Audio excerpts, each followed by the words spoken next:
أعوذ بالله من الشيطان الرجيم بسم الله الرحمن الرحيم محمد رسول الله والذين معه أشداء على الكفار رحماء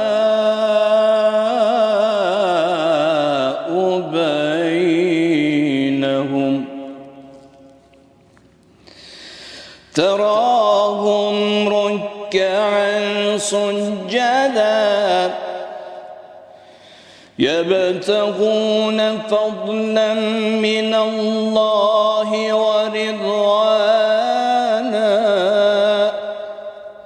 سيماهم في وجوههم من أثر السجود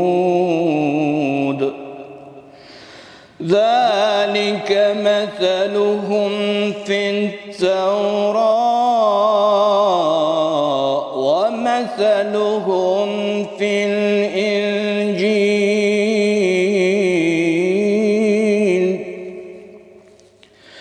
كزرع أخرج شطأه فآزره فاستغلظ فاستوى على سوقه يعجب الزراع ليغيظ بهم الكفار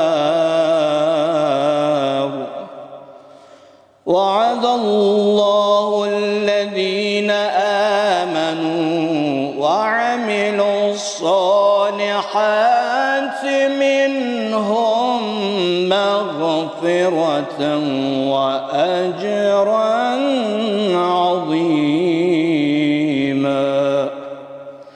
صدق الله العلي العظيم. Bağışlayan və mehriban Allahın adı ilə xoş gördük əziz tamaşaçılarımız mənəviyyat dolu Ramazan ayının 4-cü günündə. Bugün də yenə həm studiyamızın dəyərli qonağı, dəyərli ilahiyyatçı ilə gözəl söhbətlərimiz olacaq, mənəvi söhbətlərimiz olacaq. Eyni zamanda xüsusi reportajımız olacaq və bizi izləməyi unutmayın. Yəni verilişimizi sona qədər izləyin. İnşallah ki, bugünkü verilişimiz də digər verilişlərimiz kimi sizin üçün çox maraqlı və önəmli olacaq. İstəyirəm studiyamızın qonağını sizə təqdim edəyəm. Paytaxt Tbilisiyə yaxın bizim Poniçala qəsəbəsinin Əhl-i-Beyt məscidinin axundu və eyni zamanda dəyərli ilahiyyatçımız Hacı Rahid Kərimov. Xoş gəlibsiniz Hacı. Təşəkkür, Allah razı olsun. Bu mübarək ayda bütün oruç namazlarınız, ibadətləriniz, iftarlarınız ali dərəcədə qəbul olsun inşallah. Təşəkkür edirik. Çox sağ olun əvvəlcə dəvətimizi qəbul edib gəldiyiniz üçün. İstəyərdik əvvəlcə bir sizin bölgə, yəni bizim bölgədən biraz uzaqdır və o bölgədə Tbilisi ətrafında və Tbilisidə olan təəssüratlarınızı alaq. Ramazan ayının ilk günlərini yaşayırıq və bu günlərdə hansı təəssüratlar var, hansı tədbirlər görülür, hansı mərasimlər keçirilir və ya nələr planlaşdırılır, bir qısa məlumat verərdiniz. Bağışlayan və mərhəmətli Allahın adı ilə mən mübarək günün saatlarında əziz tamaşaçıları salamlayıram və sizə də xüsusi təşəkkürümü bildirirəm. Gözəl mənəvi proqramı düzəldibsiz, insanlar faydalanırlar və bizi də bura dəvət elədiyiniz üçün xüsusi təşəkkürümüzü bildiririk. Mübarək Ramazan ayı həqiqətən bərəkət dolu, məğfirət dolu bir aydır. Allah Teala bu ayın bərəkətini insanların qəlbinə salır və insanlar onu yaşayışında görürlər. Mən yadıma gəlir, əvvəllər mübarək Ramazan ayı bu qədər təntənəli şəkildə deyil idi. Öz bölgəmizi götürək, çox barmaq sayı qədər insan oruç tuturdu. Amma indi bu günlər baxsaq çox sevindirici haldır ki, Allah Teala insanların qəlbini o mənəviyyətə salıb, artıq Bu bir ənənə şəklinə düşüb. Məsciddə iftar verirlər. Demək olar ki, gündəlik iftarlar neçə ildir mütəmadi davamlı olaraq bu proqramı biz məsciddə həyata keçiririk. İnsanlar infaq eləyirlər Allah yolunda öz pullarından azuqa gətirirlər. Məsciddə 100-150 nəfərə qədər hər gecə iftar proqramımız olur. Abu-hava gözəldir, əlhəmdülillah. Evlərdə də xəbərini eşidirik və gedirik bəzi vaxt qonaq oluruq. Görürük ki, ailələr də hamısı birlikdə, ailə üzvləri, hamısı oruc olurlar. Gözəl iftar süfrələri açırlar. Ramazan ayının hökmlərini soruşurlar, maraqlanırlar. Bu bizim üçün çox sevindirici haldır ki, insanlar Allah Taala'nın buyurduğu əmrə tabe olurlar və bu əmrə də sevə-sevə tabe olurlar. Allaha həmd olsun. Xüsusən bizim ölkəmiz, bizim Cənubi Qafqaz ölkələri belə deyək də uzun illər Sovet rejiminin təsiri altında olub və buna görə məcbur dini ayinləri istədiyi kimi keçirə bilmirdilər və bu da əlbəttə ki, dini ayinlərin unudulmasına gətirib çıxarmışdı. Bugün bunların yenidən bərpa olunması, təbii buna bir vaxt lazım idi, zaman lazım idi. Bugün artıq, belə deyək, siz deyən kimi, yaxşı nəticələr artıq görünür ki, insanlar öz dini, mənəvi adətlərinə, ənənələrinə sahib çıxırlar və geri dönürlər. Hazır bu dəqiqələrdə artıq azan vaxtıdır. İnşallah əzanı dinləyək və daha sonra yenidən studiyamıza qayıdaq. Allahu Ekber, Allahu Ekber. Allahu Ekber, Allahu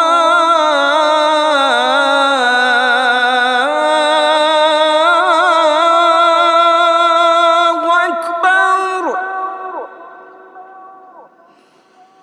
Eşhedü en la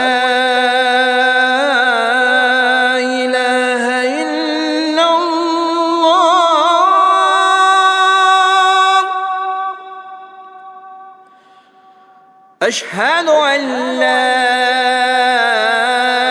إله إلا الله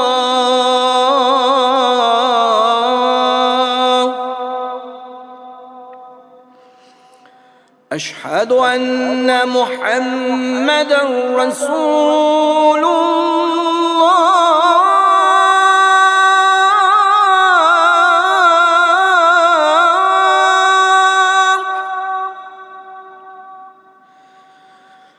أشهد أن محمدًا رسول الله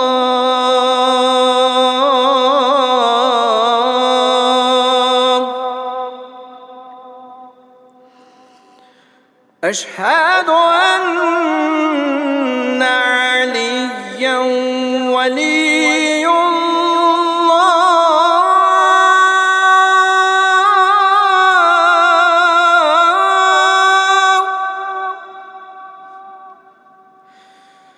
أشهد أن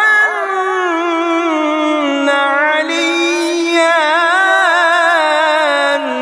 ولي الله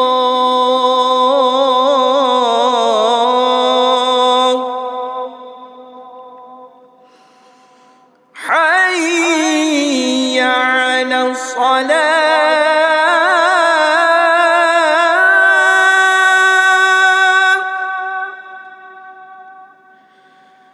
حي على الصلاة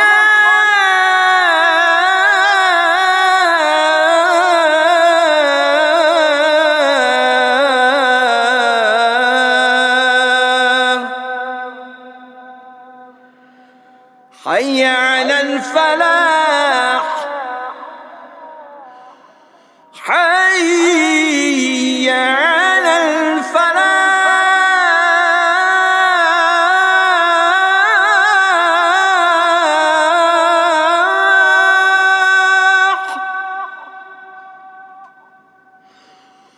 حي على خير العمل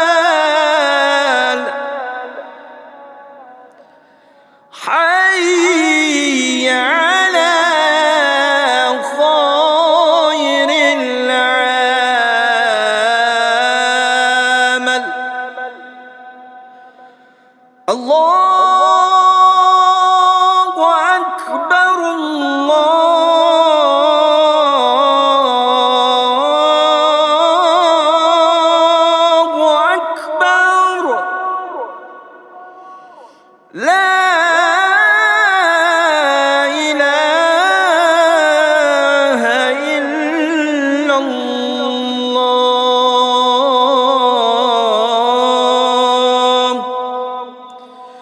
La ilahe illallah.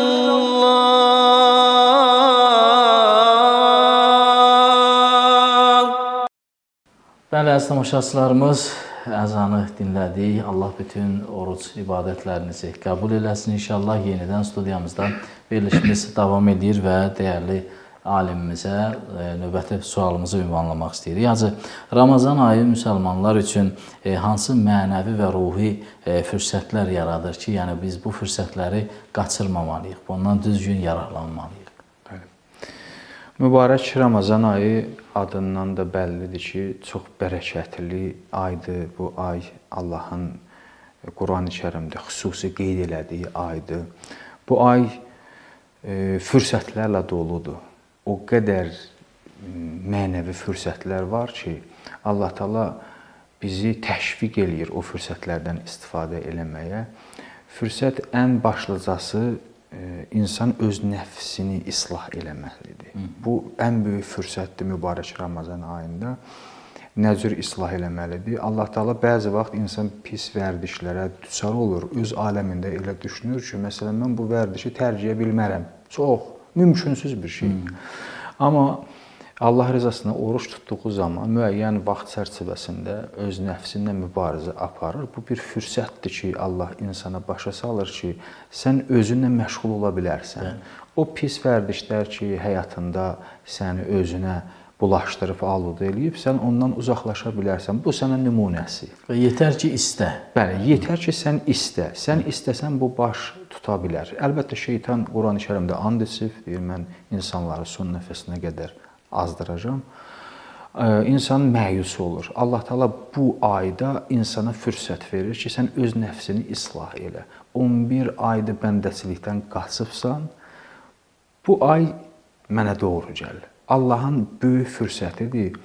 Allah Taala bu ayda sanki Peyğəmbərimiz hədisdə buyurur, deyir, Allah bütün rəhmət qapılarını insanların üzünə açıb, cəhənnəmin qapıları bağlıdır, şeytanın qolları zəncirlidir. Bu bizə ümid verir.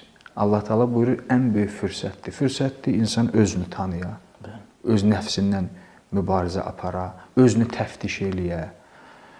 O pis xüsusiyyətlər ki, onda var, onlardan mübarizə aparmaq yolları düşünə. Sonra böyük fürsət budur ki, Quran oxumaq böyük fürsətdir bu ayda. Bilirsiniz ki, Peyğəmbərimizin Şəbaniyyə xutbəsində əziz Peyğəmbərimiz buyurur ki, bu ay digər aylardan fərqlidir neçə cəhətdən. O cəhətdən biri də Quranın tilavətidir. Bu ayda Allahın buyurduğu Quranın ayələrinin bir ayəsinin oxunuşu sanki bir xətm qədər savabı var. Allah Taala bizi bu cür təşviq eləyir ki, Quranla ünsiyyətinizi bu ayda çoxaldın. Niyə? Bəzi tamaşaçılarımız elə başa düşər ki, yalnız ərəbcədən söhbət gedir. Fərq eləmir. Tərcüməsi, təfsiri, Quranla ünsiyyət. Sən bu qanun kitabından ünsiyyətdə ol. Bu qanun kitabını aç bir səhifələ, bir vərəqlə. Ancaq evin taxtasında bir köşədə qalmasın, maşınında asılı qalmasın, cibində səni qoruyan bir vasitə kimi görməyəsən. Açasan içərisini oxuyasan, orada başa düşəsən Allah Taala bu qanundan bizə nə buyurur, hansı buyruqlar var. Quranla ünsiyyət. Allah Taala da bizi təşviq eləyir, buyurur ki, bir ayə tilavətin bir xətm qədər savabı var. İnsan bu ayda ən böyük fürsətdir ki, insan Quranla ünsiyyətdə olar. Çünki bu ayda Quran nazil olub. Bu ayın bir müqəddəs gecəsi var ki, o gecədə Quran nazil olub. Ona görə də böyük fürsətdir insan bu ayda Quranla ünsiyyətdə ola. Başqa bir fürsət budur ki, bu ayın ehsanı neçə bərabərdir. Bu hədislərdə oxuyubsuz, tamaşaçılarımız da yəqin ki, izləyiblər, dinləyiblər, bilirlər. Bu ayın bir iftarının o qədər savabı var ki, Peyğəmbərimiz iftar haqqında danışarkən səhabələrdən biri sual edir, ya Rasulallah, mənim o qədər imkanım yoxdur iftar verməyə. Əziz Peyğəmbərimiz buyurur, hətta bir xurma dənəsi miqdarında siz iftar verin ki, bu infaqın savabından geridə qalmayasınız. Bu bir fürsətdir bizə. Biz bəzi vaxt elə düşünürük ki, Allah yolunda xərc eləyirik, amma həqiqətə qazanırıq. Bir xurma dənəsindən Allah nələr əta eləyir insana. Bu böyük bir fürsətdir. Onun növbəti fürsət belə deyə bilərik ki, insanlara yardım etmək. Bir fürsətdir də bu ayda Allah Taala deyir paylaşın da, infaq eləyin malınızdan. İftar verin, yetimlərə yardım eləyin, insanlara dəstək olun və bilin bu aydakı dəstəyiniz və infaqınız digər aylardakı dəstək və infaqla çox fərqlidir. Çünki savabı qat-qat yüksəkdir. Bunlar hamısı bir fürsətdir ki, insanda həm təşviq yaradır, həm də bir fürsətdir. Allah Taala bir süfrədir, sərif. Deyir, ey möminlər, ey müsəlmanlar, gəlin bu süfrənin ətrafında əyləşin, bu süfrədən yararlanın və faydalanın. Xoş adamın halına ki, bu fürsətləri dəyərləndirir. Allah bizə tövfiqat versin.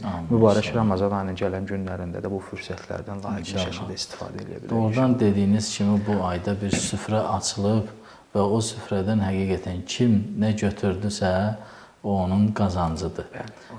O süfrəni biz mənəvi baxımından deyirik də, belə deyək, misal olaraq deyirik. Yəni kimsə o yemək süfrəsi kimi anlamasın. Yəni mənəvi cəhətdən bu süfrədən kim yararlandısa, nə xoş onun halına. Növbəti sualımız var Hacı. Quran-ı Kərimdə orucun təqvaya çatmaq üçün vasitə olduğu bildirilir. Təqva anlayışını bir çox insanlar da bəlkə də fərqli anlayır. Fəlsəfi baxımından bunu necə izah etmək olar? Yəni insanlarımızın həm fəlsəfi baxımından deyək, həm də elə insanların başa düşdüyü tərzdə, daha geniş kütlənin anladığı tərzdə deyək, izah edir. Sual çox gözəl sualdır, amma sualı çox geniş şəkildə, yəni tozı vermək lazımdır. Biraz lakanik eləyək. Biz sual özü geniş sual. Bəli ki, ta dinləyicilər bir həddə onu düşünə bilsinlər. Mən belə deyərdim ki, əvvəl təqva nədir? Bunu əziz tamaşaçılarımıza açıqlayaq. Təqva nədir?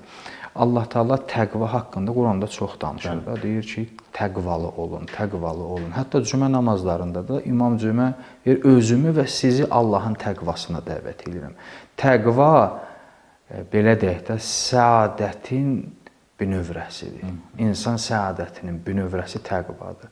Həm bu dünyada, həm axirətdə. Biz bəzi vaxt elə düşünürük ki, təqva yəni ancaq axirət üçündür. Xeyr, təqva elə bu dünyada üçündür. Təqva nədir? Təqvayı belə başa salım da, qısa tozihdən belə qısa açıqlamadan deyim ki, təqva görürsən maşında bəzi qoruyucu sandıqlar var. Onlar maşının bəzi hissələrində yerləşdirilir. Onun bir işi yoxdur. O ancaq və ancaq maşın qəzaya uğradığı zaman, bir maşına çarpıldığı zaman, harasa dəydiyi zaman o sandıqdan bir müəyyən şar çıxır və insanı xilas edir. Yəni insan xətər almasın, ölməsin, ziyan insana yetişməsin. Belə deyərdim ki, misal olaraq təqva budur. Bir insan onu öz daxilində icad eləməlidir. Yəni Allahla əlaqədə yaranır da, məsələn, Allahı şahid və nazir bilməlidir. Təqva budur. Günah yetişdiyi zaman təqva insanı günahdan qoruyur. Təqva insan təqviyyət eləyir öz daxilində, amma günahla üzləşdiyi zaman o açılaraq sanki insanı qoruyur. İnsan Allahı şahid və nazir bilir. Başqa bir misalla desək, təqva sanki insanın daxilinə quraşdırılmış bir durbindir. İnsan bəzi vaxt bir durbin olmayanda, kamera deyək də, bir kameranın altında insan özünə çəki düzən verir ki, burada kamera var, məni çəkir, kimsə baxır.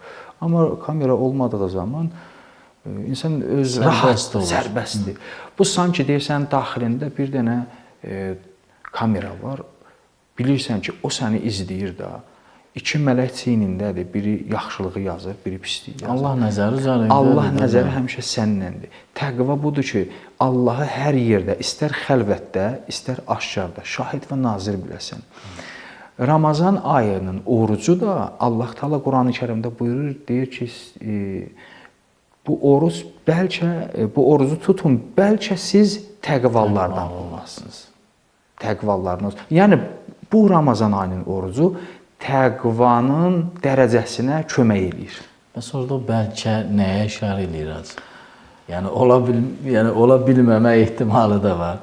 Yəni belə çıxır ki, yəni oruç tutarsınız, amma digər məsələlərə riayət etməzsəniz, təqva məsələsindən kənar mı qalarsınız demək istəyir. Bu bəlkə içərisində çox söz var. Çox söz var. Bəli, bəlkə içərisində çox söz var. Mən qısa deyim, bəlkə yəni digər əməllər birlikdə orucunuz da kamil olsa, Allah istəyən oruc olsa, bəlkə sizə nicat verər. Çünki cəmiyyətdə oruç tutan çoxdur. Allah hamının orucunu qəbul etsin. Orucun qayda-qanunları var, bir fiqhi hökmü var, bir mənəvi hökmü var. Bəzi insan fiqhi hökmünə riayət eləyir. Su içmir, yemək yemir, digər o haram buyurulan şeylərdən özünü qoruyur, amma mənəvi nöqteyi-nəzərdən insan özünü qoruya bilmir. Qulağı qeybət eşidir, gözü günahdan məşğuldur, dili qeybət, böhtan, töhmət, hər nə danışır. Sanki elə bil bunun bir dənə ac qalma məsələsi var. Digər başqa bir məsələ buna aid deyil. Bunlar hamısı toplum yığsaq, bunlar hamısı oruca effekt verir. Orucun çəkisini qaldırır, kamilləşdirir. Orada deyir ki, oruç tutun, bəlkə təqvalardan olasınız. Təqva insan həyatının özəyi və əsasını təşkil eləyir. Allah bizi təqvalardan qərar versin və heç zaman təqvanı bizdən almasın. Təqva çünki bizim həm bu dünyamızı, həm də axirətimizi abad eləyir. Bu dünyamızı da abad eləyir. Niyə bilirsinizmi? Bir insan digər insanın malını uğurlayır. Əgər qəlbində bir təqva olsa, onu uğurlayası deyil, deyir məsələn, Allah görür. Həm də onun malı amanda qalır. Bu da düz insan kimi cəmiyyətdə tanır. Bəs demək, bu dünyasında da insanın bir xeyri var təqvanın. Düzdür. Hacı, bir çox hallarda biz müşahidə edirik ki, Ramazan ayında daha çox insanlar ibadətə üstünlük verir. Təbii bu belə də olmalıdır. Məscidlərə gedirlər, oruç tuturlar, belə deyək, mənəvi məclislərdə iştirak edirlər. Amma Ramazandan sonra aylarla nə məscidə gəlmirlər, üst tutmurlar, nə mənəvi məclislərdə olmurlar. Yəni belə deyək, ibadətlərdən demək olar ki, yavaş-yavaş soyurlar. Bunun səbəbi nədir və ümumiyyətlə bunu necə izah edə bilər insanlar belə etməsinlər və nələr etməlidirlər ki, bu hal yaşanmasın? Ramazan ayında insanların məscidə üz gətirməsi, mənəvi ab-havanın çoxalması, ehsanların çoxalması, dəvətlərin çoxalması, infaqların çoxalmasının səbəbi təbii Allah Taala'nın buyurduğu təşviqin sayəsindədir ki, belə deyək də Allah Taala bir aksiya elan eləyir, məğfirət aksiyası ki, gəlin. Kim nə qədər çox istifadə elədirsə, bir o qədər faydası çox. Görürsən, bəzi vaxt məsələn mağazinlərdə aksiya vururlar, müştərilər dəvət eləyirlər. Hamı çalışır, cəhd eləyir ki, oradan çox nəsə alsın ki, bir faydası olsun, bir qazanc əldə eləsin. Ona görə insanlar o mağazinə çox üz tuturlar. Aksiya qutarandan sonra görürsən, təbii müştərilərin sayı da azalır. Bu ay da belədir. Allah Taala insanların bilir axı, insanların xüsusiyyətini. Bizim yaradanımızdır o. Ona görə də aksiya elan eləyir. Ona görə insanlar bu aksiyadan maksimum dərəcədə yararlanmaqdan ötəri hər bir əllərindən gəldiyi miqdarda o xeyir işdə istəyirlər yer tutalar. Amma əfsus olsun ki, Ramazan ayı sona çatandan sonra sanki insanlarda yenə bir solğunçuluq yaradır. Yavaş-yavaş insanlar belə deyək də, o eşq insanda azalır, o ab-hava azalır. Allah Taala görürsə, ona görə 11 aydan sonra bir dəfə yenə Ramazan ayını gətirir ki, o səni ruhunu yeniləsin ki, sən ta solub, belə deyək də, daha belə həlak olanda Ramazan ayı gəlir, sənin dadına çatır, da səni 11 ay yenidən kömək eləyir ki, sən mənəvi nöqteyi nəzərində deyirsən. Amma tövsiyəmiz budur ki, müqəddəs Ramazan ayında ki, bu qədər özünüzdən məşğul olursunuz, nəfsinizdən məşğul olursunuz, Allahdan Qədr gecəsində bir istək istəyin.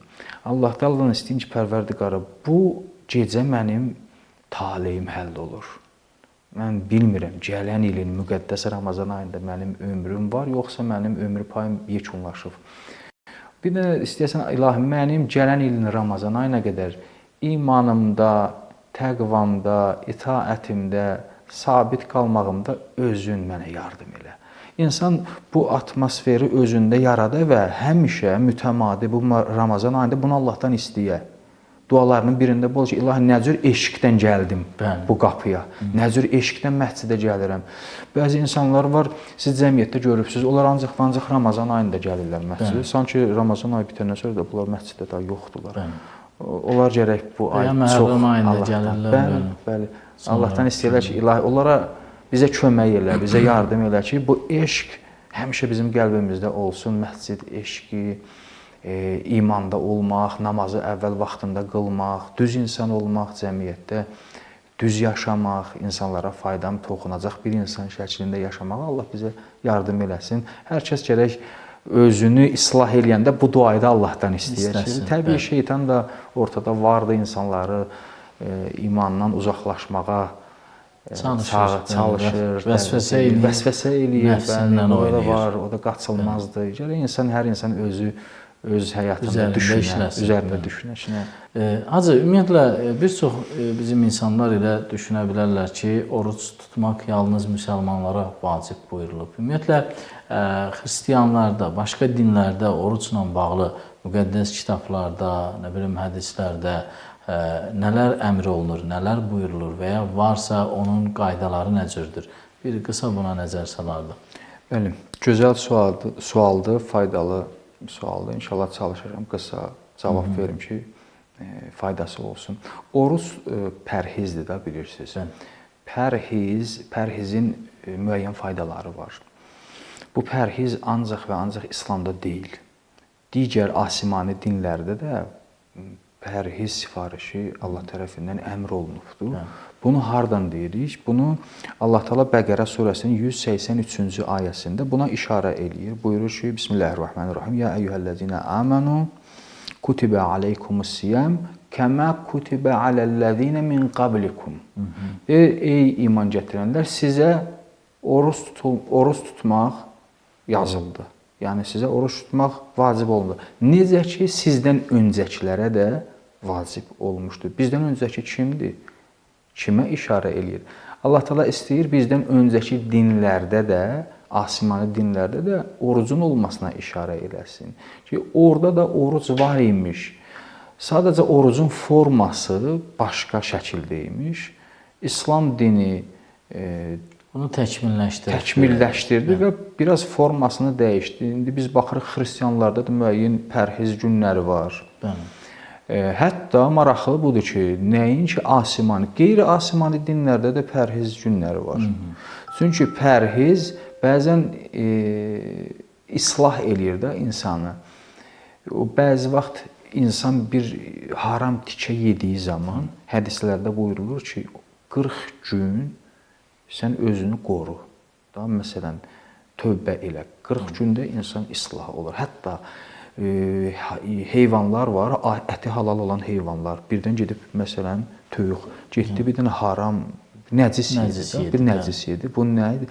Bunu gərək, bunun istibrası var da. Bunu gərək salasan, bir neçə gün damdan buraxmayasan, ona yəni o bədənindən təmizlənər. Bu təmizlənməkdir də. Bu bəzi vaxt insan bətin, qarın o qədər bilmirsən, yeyir, insan şübhəli yeməklərdir və yaxud bəzi yeməklər ki, sən onu yeməməlisən, yeyibsən. Həm insan orqanizmasına, həm də mənəvi nöqteyi nəzərdən insan gərək ehtiyacı var pərhizə. Ona görə Allah Teala nəinki İslam dinində, bütün dinlərdə bu pərhizi vacib buyurmuşdur. Sadəcə şəkilləri fərqlidir. Bildiyim qədərilə xristianlarda yağlı yemək olmaz, ət deyəsən. Xristianlarda bəli, fərqlidir. Fərq bundadır ki, onlar ət yeməyi yemirlər. Digər bitkidən olan yeməklər. Yüngül yeməklər yeyirlər ki, hansı ki, insan səhhətinə çox təsir etməsin deyə. Hacı, mən təşəkkür edirəm. Hələ verilişimiz davam edir. Bir şeyi tamaşaçılarımızın diqqətinə çatdıraq ki, bu günlərdə sizin məscidin təşkilatçılığı ilə paytaxt Tbilisidə bir aksiya keçirilib. Ramazan ayının gəlişi ilə bağlı gənc xanımlar gürcülərə və ya digər millətlərə gül paylayıblar. Gəlin həmin o reportajı izləyək. Daha sonra onun barəsində də sizdən bir məlumat istəyərik. Əziz tamaşaçılarımız, həmin reportajı indi sizə təqdim edirik. Yenidən studiyamıza qayıdacağıq.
Bəli, əziz tamaşaçılarımız, gördüyünüz kimi gözəl bir reportajı izlədik. Yenidən studiyamızda verilişimiz davam edir. Hacı, bu məscid tərəfindən təşkil olunan və bu aksiyanın səbəbini, mahiyyətini izah eləyərdiniz. Bunu təşkil etməkdə əsas məqsəd nə idi? Biz Gürcüstanda yaşayırıq, bildiyiniz kimi. Burada tək biz deyilik, burada Gürcü cəmiyyəti də var, həm vətəndaşlarımız var. Onlar da bəzi vaxt gərək bizim dinimizin dəyərlərindən bir məlumatlanırlar. Bu aksiya bizim neçə illərdir məscid tərəfindən baş tutur. Şükür olsun, bu ildə Allah bizə bir daha fürsət verdi, tövfiqat verdi. Məscidə gələn azyaşlı tələbələrin gözəl İslami geyiniş, libas tərzində o cür hədiyyələri paylaması və onun içərisində də bir məlumat mesajı var. Bu bizi sevindirir. Hətta çox maraqlıdır. Gürcü cəmiyyəti bunu alqışlayaraq qəbul edirlər. Çox da maraqlı gəlir bunlar üçün, maraqlanırlar. Bu bizə yetərlidir ki, onlar maraqlansınlar ki, bu gün nə baş verib? Bizim belə əzəmətli ayımız daxil olub. Biz istəyirik ki, onlara da bir məlumat çatdıraq ki, bizim müqəddəs Ramazan ayımız daxil olubdur. Bu ünvandadır. Əlhəmdülillah, Allah qəbul eləsin. Zəhmətlərini, dostlar zəhmət çəkirlər bu sahədə. Hər il, bu ildə çox gözəl bir izlədiyiniz, gördüyünüz gözəl kadrlar var idi. Əlbəttə, o kadrların bir hissəsidir. Çox maraqlı hissələri də var idi ki, onları yerləşdirməyiblər. Çox gözəl qarşılanır. Çünki biz bunu təcrübə eləmişik dəfələrlə, çox faydalıdır. Artıq məlumat alırlar ki, bugün Gürcüstanda yaşayan müsəlmanlar hansı bayramı qeyd edir, hansı günü qeyd edirlər və ümumiyyətlə Ramazan ayı nədir və Ramazan ayı insanlara nəyi aşılayır, bir mədəniyyət aşılayır. Yəni, o bir dənə indi ola bilər insanlar belə baxar, deyər ki, orada nə var ki, bir gül təqdim edilib, bir nə bilim hədiyyə təqdim edilib, amma o hədiyyənin, o gülün özü bir mədəniyyətdir və bir mədəniyyəti aşılayır bir xanıma ki, o təqdim olunanda o öz-özünə sevinir. Bu nə gözəl şeydir. Durduğum yerdə mənə bir hədiyyə verirlər. Bu nə mədəniyyətdir? Hətta orada bir maraqlı hadisə baş vermişdi. Dostlar tərif edir. Orada bir gül satan qadın var idi parkda. Gəldi ki, bu nə məsələdir? Mənim güllərim qaldı. Siz pulsuz gül paylayırsınız. Hətta orada bunlardan cəm şəkildə şəkil çəkdirənlər, maraqlananlar olmuşdu. O sevindirici haldır. Təbii, təbii. Hacı, əslində suallarımız çoxdur, amma mən baxıram ki, verilişimizin bir çox hissəsini artıq keçirdik. Bir suallarımızdan bəzilərini qısaltmaq istəyirəm. Ümumiyyətlə, oruç tutmayan, amma başqa ibadətlər edən insanlar da var. Bu ayın savabından onlar necə faydalana bilərlərmi? Yəni, oruç tutmur, amma istəyir ki, bu aydan hər hansı bir əməllə savab qazansın. Mümkündürmü belə bir ibadətlər? Onun özü ilk əvvəl insanlar oruç tutmamaqda bəziləri üzürlüdür, xəstədir, ya səfərdədir, ya qocadır, məsələn, ya bədəndə problemi var. Bu təqdirə layiqdir ki, bu ayı sayğıdan qarşılayır. Bəzi insanlar oruç tutmur, onun üçün fərq eləmir. Yəni, bu ayda Ramazan ayı gəldi, yəni oruç tutmuram, nə iş görüm. Bəzi insanlar bunu düşünür, özündə bir daxilində bir həyəcan var ki, müqəddəs Ramazan ayı gəlib, düzdür mən oruç tuta bilmirəm, nə iş görüm. Bu özü təqdirə layiqdir, bu hiss insanda təqdirə layiqdir. Deyərdim ki, o insanlar eləyə bilərlər, iftar versinlər, fəqirlərin evlərini ziyarət eləsinlər. Bəli, fəqirlərin evlərini ziyarət eləsinlər. O kimsəsizlərə baş çəksinlər. Ehsan işləri görsünlər. Xeyir işlər görsünlər. Hətta bu ayda nə olsun oruç tutmursan, eləyə bilərsən istiğfar eləyəsən, Allahdan bağışlanmaq diləyəsən, bu ayın gecələrindən istifadə eləyəsən, Qədir gecələrindən istifadə eləyəsən, ən azından gələsən Qədir gecələrində hüzur tapasan, Quran-ı Kərimi oxuyasan, açasan tərcüməsini. Bunlar yəni oruç tutmasa da bu işlərdən yəni biraz öz vicdanını rahatlaya bilər. İndi əlbəttə üzürlü olanlar məlumdur. Onlara da deyilir ki, sizin də üzrünüz var, siz də elə boş oturmayın. Bu ayın bəzi, məsələn, əməllərindən istifadə edin, Quran oxuyun, qəza namazlarınızı qılın, tövbə eləyin. Bu kimi şeyləri yerinə yetirsə yaxşıdır. Təşəkkür edirik Hacı. Ümumiyyətlə, Ramazan ayında gecə oyaq qalmaq, biz bilirik, bayaq işarə elədiniz Qədir gecəsinə və xüsusilə sahura qalxmaq və ibadət üçün oyanmaq, bu kimi şeylər mühümdür, biz bilirik. Amma bəzi insanlar var, misal, deyir ki, mən heç sahura qalxmıram, mən dözürəm. Misal üçün, yemək yeməsəm də səhər, axşama qədər rahat oluram, heç bir problem yaşamıram. Ümumiyyətlə, bunun bir, belə deyək, həm şərri baxımından bir işğalı varmı, problemi varmı və ya mənəvi baxımından qalırsa daha yaxşı deyilmi? Bəli. Əlbəttə, şəri baxımdan müşkülü yoxdur, problemi yoxdur. İnsanların bədənləri fərqlidir. Bəzi insanlar var, səhər yemək yemədən axşam iftara qədər rahat dura bilirlər. Onun bir problemi yoxdur. Amma mənəvi nöqteyi nəzərdən bilirsiniz ki, gecənin ən pik həddi sübhün açılan vaxtıdır. Yəni gecənin ən zülməti sübhün dan yerinin sökülməsindədir. Bura deyirlər səhər. Bizim anlayışda səhər gün çıxana deyilir. Amma İslam anlayışında səhər o deyil. Səhər sübh namazından bir 10 dəqiqə qabağa deyirlər səhər. Səhər nədir? Səhər sehr sözündən götürülüb. Sehr nəyə deyilir? Sehr müəmmalı şeyə deyilir. O şey ki, içində müəmma var. İnsanlar bilmir dəqiq nə var. Nəsə bir hikmət var. Buna deyirlər sehr. Səhər müəmmalıdır. Bu vaxt müəmmalı vaxtdır. Niyə müəmmalı vaxtdır? Ümumiyyətlə, istər müqəddəs Ramazan ayı olsun, istər olmasın, səhərə xüsusi önəm verilib. Müqəddəs Ramazan ayında daha çox önəm verilib ki, səhər oyaq olun. O əziz bacı qardaşlarımız ki, oruç tuturlar, onlar heç nə yeməsələr də, ancaq elə bir səhər oyaq olub, bir stəkan su içsələr, yaxşıdır ki, o səhərin faydasını aparsınlar, o səhərin savabını qazansınlar, yuxuya qalmasınlar o zaman. Sübhdən 10 dəqiqə qabaq olur da, səhur vaxtıdır. Tövsiyə budur ki, mənəvi nöqteyi nəzərdən o səhərin o əzəmətli, mənəvi... Həm də deyirlər, duaların daha tez qəbul olan vaxtı. Ona görə də səhər vaxtı sehirdir da. Yəni, dualar qəbul olan vaxtı, insanlar hacətləri qəbul olan vaxtı. İnsan eləyə bilər, yemək yeməsə də o vaxt qalsın da, o vaxt qalmasın, savabı çoxdur. Yatıb qalmasın, heyifdir. Sonuncu sualım var, Hacı, bu ənənəvi bir sual etmişik artıq bunu din xadimlərimizə. Sizin üçün ən yadda qalan və təsirli Ramazan ayı hansı illərdə olubdur və bunları necə xatırlayırsınız? Mübarək Ramazan ayı çox mənəviyyatlı aydır, mənəviyyatla doludur. Həm günləri, gecələri. Mənim ən çox, belə deyək də, müqəddəs Ramazan ayında yadımda qalan bir səhnə olub. O yay ərəfələrinin qızğın vaxtını təsadüf eləyən zaman, müqəddəs Ramazan ayı. Bir dəfə çox güclü susuzluq üz verdi. Həqiqətən o qədər güclü susuzluq üz vermişdi ki, sanki əldən düşürdüm.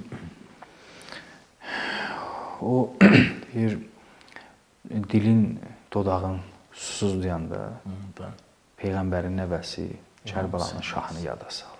Bunu həmişə məhərrəmlikdə, moizələrdə oxuyuruq.